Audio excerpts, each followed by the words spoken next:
Hi, my name is Martin and would like to continue on the spiritual journey, and today covering the introduction of Abraham in the book of Genesis. He first comes on in chapter 11, introducing both his father Terah and then Abraham as a son, and also Lot, who is his nephew, and then proceeding to where Sarai and Abram leave and they go to Egypt.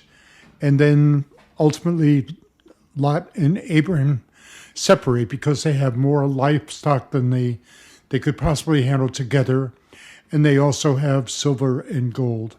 It turns out that Abraham ultimately is probably one of the most important figures in the Bible, especially in the Old Testament. He is the ultimate father figure and represents so much of what is good and admirable in all of mankind. Now the Lord said to Abram, "Go from your country and your kindred and your father's house to the land that I will show you. I will make of you a great nation, and I will bless you, and I will make your name great, so that you will be a blessing. I will bless those who bless you. I will curse those who curse you. All the communities of the earth shall find blessing in you." Abram went as the Lord directed him, and Lot went with him. Abram was 75 years old when he left Haran. Abram took his wife Sarai, his brother's son Lot, and all the possessions that he had accumulated, and the persons they had acquired in Haran. And they set out for the land of Canaan. When they came to the land of Canaan, Abram passed through the land as far as the sacred place at Shechem, but the terebinth of Moreh. The Canaanites were then in the land. The Lord appeared to Abram and said, "To your descendants I will give you this land." So Abram built an altar there to the Lord, who had appeared to him. From there he moved onto the hill country east of Bethel, pitching his tent with Bethel to the west and Ai to the east. He built an altar there to the Lord and invoked the Lord by name. Then Abram journeyed on by stages to the Negev. There was a famine in the land, so Abram went down to Egypt to sojourn there, since the famine in the land was severe.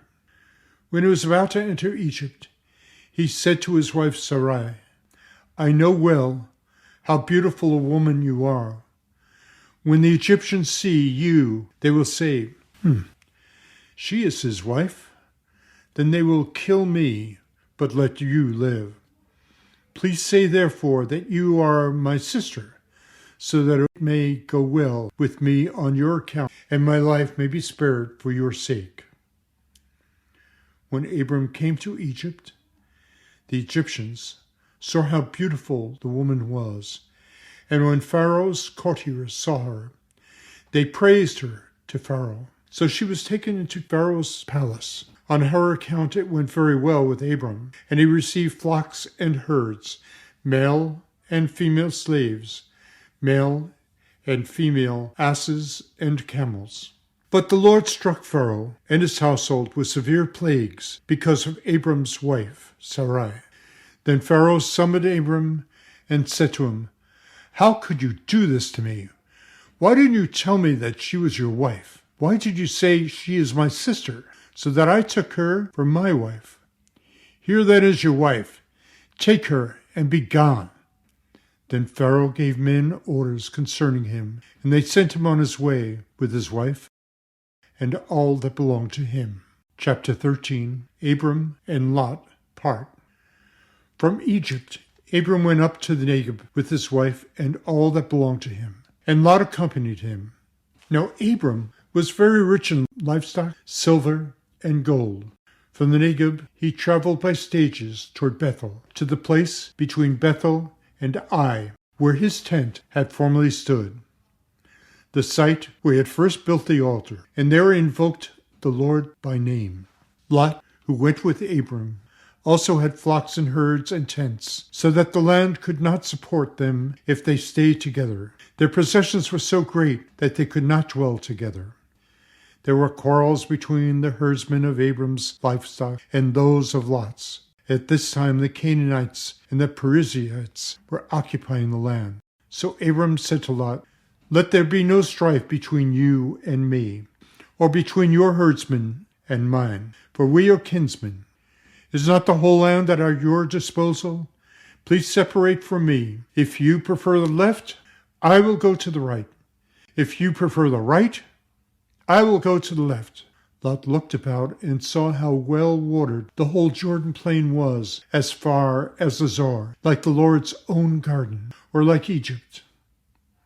This was before the Lord had destroyed Sodom and Gomorrah.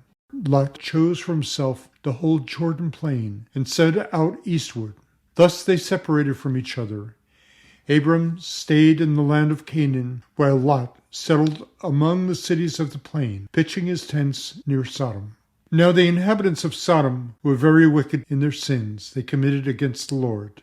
After Lot had left, the Lord said to Abram, "Look about you, and from where you are, gaze to the north and the south, east and west. All the land that you see I will give to you and your descendants forever.